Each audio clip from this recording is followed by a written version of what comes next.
لقد كان لكم في رسول الله أسوة حسنة. وقال تعالى في موضع آخر اقرأ باسم ربك الذي خلق. صدق اللہ العظیم. عزیزان گرامی، بزرگان محترم، پردہ نشی ماں اور بہنیں، اسٹیج پر تشریف فرما معطر و محترم حضرات علماء کرام، آپ قابل مبارکباد ہے خصوصاً موہنی پنچایت کے تمام باشندگان اور کڑھیا بستی کے تمام باشندگان اور جامعہ ابو ہریرہ کے تمام کارکنان کہ آپ نے بڑی جد و جہد اور کوشش اور محنت اور لگن سے ایک عظیم الشان اجلاس عام کا انعقاد کیا ہے. اللہ اس اجلاس کو قبول فرمائے اور ادارے کے لیے نفع بخش بنائے. میں آپ کے سامنے تقریر نہیں کروں گا اس لیے کہ تقریر کا دور اب ہم لوگ تقریر کرتے کرتے تھک چکے ہیں. خصوصاً ہمارے علماء کرام تقریر کرتے کرتے تھک چکے ہیں. میں 2-3 باتیں آپ سے عرض کرنا چاہوں گا. سب سے پہلے آپ اسٹیج پر دیکھیں گے تو 2 عنوان ہے. پہلا عنوان ہے رہبر انسانیت اور دوسرا عنوان ہے تعلیمی بیداری. یہ 2 عنوان منتظمین اجلاس نے منتخب کیا ہے. رہبر انسانیت سے کیا مطلب ہے؟ رہبر انسانیت آقا صلی اللہ علیہ وسلم کو کہا جاتا ہے، اور تعلیمی بیداری کا مطلب یہ ہے کہ تعلیم کے میدان میں ہم بیدار رہیں، ہوشیار رہیں. تعلیم اور شکشا اور ایجوکیشن کے معاملے میں ہم بیدار رہیں، ہوشیار رہیں. آج ہمیں کہنا یہ ہے کہ ہم لوگوں کو، ہمارے علماء کرام کو تعلیمی بیداری کا کانفرنس منعقد کرنا پڑ رہا ہے، اور ہمارے بزرگوں کو تعلیم کے بارے میں قوم کو بتانا پڑ رہا ہے. جبکہ ہماری تاریخ یہ ہے کہ ہمارے پاس قرآن مقدس کی 6666 آیتیں ہیں، ہمارے پاس 114 سورتیں ہیں. اللہ تبارک و تعالیٰ نے قرآن پاک میں سب سے پہلی آیت پڑھنے کے بارے میں نازل فرمایا ہے. جس قوم کو اللہ تبارک و تعالیٰ نے پہلا سندیش پڑھنے کے بارے میں دیا ہو، جس قوم کو اللہ تبارک و تعالیٰ نے پہلا پیغام شکشا کے بارے میں دیا ہو، ایجوکیشن کے بارے میں دیا ہو، پڑھائی لکھائی کے بارے میں دیا ہو، اس قوم کو تعلیم کے میدان میں بیدار کرنے کی ضرورت پڑ رہی ہے. تعلیمی بیداری کا کانفرنس منعقد کرنے کی ضرورت پڑ رہی ہے. اگر ہم قرآن پڑھ لیے ہوتے، اگر ہم اپنے علماء سے پوچھ لیے ہوتے، اگر ہم قرآن روزانہ پڑھتے، اگر ہم قرآن کے ترجمے کو پڑھتے، اگر ہم قرآن کی تفسیر کو پڑھتے، اگر ہمارا قرآن سے لگاؤ ہوتا، اگر ہمارا علماء سے لگاؤ ہوتا، اگر ہمارا اپنے بزرگوں سے لگاؤ ہوتا، جیسا کہ ابھی اسٹیج پر ایک بات آ رہی تھی کہ عالموں کے پاس، بزرگوں کے پاس مت جاؤ، تعویذ کفر ہے. عالموں کے پاس مت جاؤ، خانقاہ میں مت جاؤ، تعویذ لینا کفر ہے. اور کسی عالم کے پاس، کسی بزرگوں کے پاس جانا، یہ سب جملے آ رہے تھے. اگر ہم اپنے عالموں سے جڑ کے رہتے، اگر ہم اپنے بزرگوں سے جڑ کے رہتے، اگر ہم اپنے قرآن کو پڑھتے، اگر ہم قرآن کے ترجمے اور تفسیر کو پڑھتے، تو یہ ہمارے بزرگوں کو، یہ ہمارے علماء کرام کو، یہ جامعہ ابو ہریرہ کے کارکنان کو تعلیمی بیداری کانفرنس کرنے کی ضرورت نہیں پڑتی. آج ہم کو تعلیم کے میدان میں جگانے کی ضرورت پڑ رہی ہے، جبکہ تعلیم کی بنیاد ہم نے ڈالی ہے. قرآن پاک میں سب سے پہلی آیت تعلیم کے بارے میں ہے. قرآن پاک میں اللہ نے پہلا پیغام ہم کو پڑھنے کے بارے میں دیا ہے. اس قوم کو تعلیم کے بارے میں جگانے کی ضرورت پڑ رہی ہے، تعلیم کے میدان میں بیدار کرنے کی ضرورت پڑ رہی ہے. یہ ہمارے لیے افسوس کی بات ہے. اللہ ان حضرات کو، جناب مولانا حافظ مرشد صاحب کو، جامعہ ابو ہریرہ کے کارکنان کو اللہ جزائے خیر عطا فرمائے. اور میں ڈنکے کے چوٹ کہہ رہا ہوں، اور میں موہنی پنچایت کا داماد ہوں۔ داماد اگر کوئی بات کہتا ہے تو سسرال والوں کو ماننا پڑتا ہے، داماد کے نخرے کو سسرال والے کو برداشت کرنا پڑتا ہے۔ اگر داماد کوئی نخرا کرے، داماد اگر کوئی بات کہے تو سسرال والے کو برداشت کرنا پڑے گا، سسرال والے کو ماننا پڑے گا۔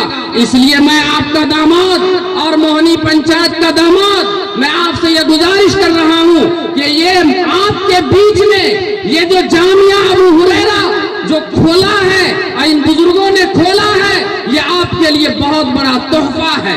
اور آپ یہ مت سمجھیے کہ یہ فطرے والا رقم، یہ زکوٰۃ والے رقم سے آپ کے بیچ میں ہفتے میں اور ایک مہینے میں گوشت بانٹ دیا جاتا ہے۔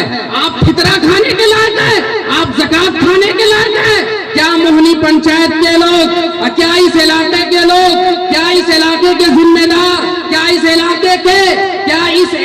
کے زمیندار، کیا اس علاقے کے پڑھے لکھے لوگ اسکول نہیں کھول سکتے، کانوینٹ نہیں کھول سکتے، لڑکیوں کے مدرسے نہیں کھول سکتے، فطرہ کے لیے گوشت کے لیے لائن میں لگے رہتے ہیں، اور آپ اس گوشت کو، زکوٰۃ والے گوشت کو، زکوٰۃ والے چیزوں کو، زکوٰۃ والے چیزوں پہ لائن میں لگ کر کے آپ اس کو کھاتے ہیں۔ اس لیے میں موہنی پنچایت کے لوگوں کو کہہ رہا ہوں کہ آپ لڑکیوں کا ایک الگ مدرسہ قائم کیجئے، لڑکیوں کا بھی الگ ہو، لڑکوں کا بھی الگ ہو، کانوینٹ لڑکوں کا بھی الگ ہو، لڑکیوں کا بھی الگ ہو۔ ابھی چند سالوں میں جو ریکارڈ درج کیا گیا ہے، اس میں یہ بات سامنے آئی ہے کہ بہت ساری لڑکیاں ایمان سے خارج ہو گئی، مرتد ہو گئی۔ ایسا کیوں ہوا؟ آپ نے غور کیا؟ اس وجہ سے ہوا کہ ہماری بچیوں کی مخلوط تعلیم ہوتی ہے۔ یا جہاں مدرسے ہیں تو لڑکے پڑھانے والے ہیں، مرد پڑھانے والے ہیں، مردوں کا اختلاط ہوتا ہے، اس لیے تعلیم سے کوئی منع نہیں کرتا ہے، لیکن مخلوط تعلیم منع ہے۔ ایک بات تو آپ کو میں یہ کہنا چاہ رہا ہوں کہ آپ جامعہ ابو ہریرہ کی قدر کیجئے، جامعہ ابو ہریرہ کی مدد کیجئے، جامعہ ابو ہریرہ کی ایک آواز پر آپ لبیک کہیے۔ اللہ تبارک و تعالیٰ نے آپ کو جامعہ ابو ہریرہ کی شکل میں بہت بڑی نعمت دیا ہے۔ اللہ ہم سب کو اس کی قدر کی توفیق عطا فرمائے۔ ایک تو یہ ہو گئی، میں نے آپ کو یہ بتلایا اس لیے کہ میں نے شروع میں کہا کہ میں تقریر نہیں کروں گا۔ ہمارے بھی بڑے بڑے علماء کرام ہیں۔ میں ایک تو رہبر انسانیت، رسول اللہ صلی اللہ علیہ وسلم کو رہبر انسانیت کہا جاتا ہے۔ اللہ نے رہبر انسانیت پر پہلا پیغام پڑھنے کے بارے میں آیت بھیجا۔ رہبر انسانیت رسول اللہ صلی اللہ علیہ وسلم ہے، پوری انسانیت کی رہبری کرنے والا، پوری انسانیت کی رہنمائی کرنے والا۔ یہ جو بورڈ پر لکھا ہوا ہے، یہ بینر پہ جو دو عنوان لگا ہوا ہے، ایک تعلیمی بیداری، میں نے اس سلسلے میں آپ کو کہہ دیا۔ رہبر انسانیت رسول اللہ صلی اللہ علیہ وسلم رہبر انسانیت ہے، پورے عالم کے لیے، پوری انسانیت کے لیے رسول اللہ صلی اللہ علیہ وسلم رہبر ہے۔ رسول اللہ صلی اللہ علیہ وسلم کے پاس لوگ جایا کرتے تھے، اور آپ کہیں گے کہ عالموں کے پاس مت جاؤ، خانقاہوں میں مت جاؤ، بزرگوں کے پاس مت جاؤ، یہ نہیں ہو سکتا۔ رسول اللہ صلی اللہ علیہ وسلم کے پاس لوگ جاتے تھے، اور آج ہمارے بزرگوں کے پاس لوگ جاتے ہیں۔ نگاہ مرد مومن سے بدل جایا کرتی ہے تقدیریں۔ اس لیے میرے بزرگوں، اس بات کو اپنے ذہن سے نکال دیجئے، رہبر انسانیت رسول اللہ صلی اللہ علیہ وسلم ہے۔ اب دنیا میں ہمارے نبی نہیں ہیں، ہمارے رہبر ہمارے علماء کرام ہیں۔ ہم ان کے پاس جائیں گے، ہم ان کے پاس بیٹھیں گے، ہم ان کی باتوں کو سنیں گے، ہم ان کے خانقاہوں میں جائیں گے، ہم ان سے بیعت ہوں گے، ہم ان سے مرید بنیں گے، ہم ان کو پیر مانیں گے، جو ہمارے پیر ہیں ہم ان کے پیر مانیں گے۔ اس لیے یہ ایک بات ہو گئی۔ اور دوسری بات جو مجھے کہنی ہے، علاقائی تعلیم۔ معلوم ہوا کہ احمد آباد سے، گجرات سے کچھ علماء کرام آئے ہوئے ہیں، میں ان سے گزارش کر رہا ہوں، یہ علاقائی تعلیم کے سلسلے میں مجھے کچھ کہنی ہے۔ اور جیسے مفتی انعام الباری صاحب نے فرمایا کہ اپنے بچوں کو علاقہ میں پڑھائیے، میں اس بات کی تائید کرتا ہوں، اور خصوصاً جو گجرات سے ہمارے علماء کرام آئے ہوئے ہیں، میں ان سے کہہ رہا ہوں کہ گجرات والوں کو ناک صاف کر کے، مہاراشٹر والے کو، گجرات والے کو، بمبئی والے کو، دلی والے کو، سہارنپور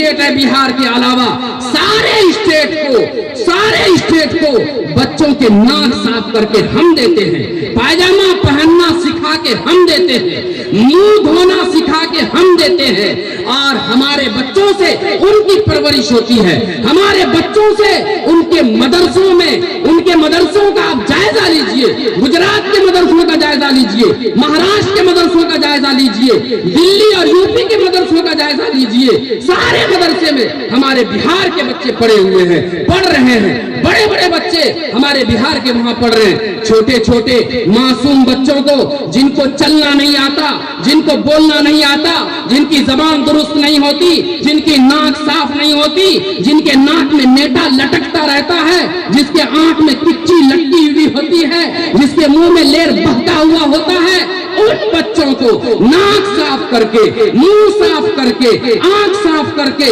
پائجامہ پہننا سکھا کر کے، زبان کو توڑ کر کے ہم مہاراشٹر بھیجتے ہیں، ہم گجرات بھیجتے ہیں، ہم یوپی بھیجتے ہیں، ہم دلی بھیجتے ہیں۔ حضرت مولانا مفتی سعید احمد صاحب پالن پوری نور اللہ مرقدہ ثابت شیخ الحدیث دارالعلوم دیوبند، انہوں نے بنگلور کے اجلاس میں فرمایا تھا کہ یہ بہار کے طلبہ رزق العلماء ہے، بہار کے طلبہ رزق العلماء ہے، پورے بھارت کے علماء کا یہ رزق ہے۔ کسی بھی مدرسے میں جائیے آپ کو بہار کے بچے پڑھتے ہوئے مل جائیں گے۔ اس لیے آپ کا یہ قانون، آپ کا یہ دستور کہ 100 بچے بہار میں جس مدرسے میں ہوگا اسی کو ہم تصدیق دیں گے، 100 بچے جس مدرسے میں ہوگا ہم اسی کو تصدیق دیں گے۔ آپ نے جائزہ لیا، آپ علاقے میں جائزہ لیا کہ ہم غریب ہیں، ہمارے علاقے کے لوگ غریب ہیں، ہمارے علاقے کے لوگ پسماندہ ہیں، ہمارے علاقے کے لوگ کمزور ہیں، یہاں 10-20 بچے کو پالنا بھی دشوار ہے، 10-20 بچے کو رکھ کر کے چلانا بھی بہت دشوار ہے، اور سیکھتے جائے کہ 100 بچے ہوں گے تب ہم تصدیق دیں گے۔ اس لیے موقع ملا ہے کہ ہمارے مہمان محترم، مہمان مکرم احمد آباد سے تشریف لائے ہوئے ہیں، اس لیے میں ان سے گزارش کر رہا ہوں کہ آپ اس قانون میں تبدیلی لائیں، آپ اس قانون میں بدلاؤ لائیں، اور آپ ہمارے علاقے کا دورہ کریں کہ کس طرح کے غریب لوگ رہتے ہیں، کس قسم کے کمزور لوگ رہتے ہیں، اور کس طریقے سے ہمارے بہار کے مدرسے چل رہے ہیں۔ کپڑے نہیں، ہمارے مدرسے میں اور علاقے کے مدرسے میں جب بار بار جانا ہوتا ہے کسی بچے کے پاس ایک کپڑے ہیں، کسی بچے کے پاس ایک ہی کاپی ہے، ایک ہی کتاب ہے۔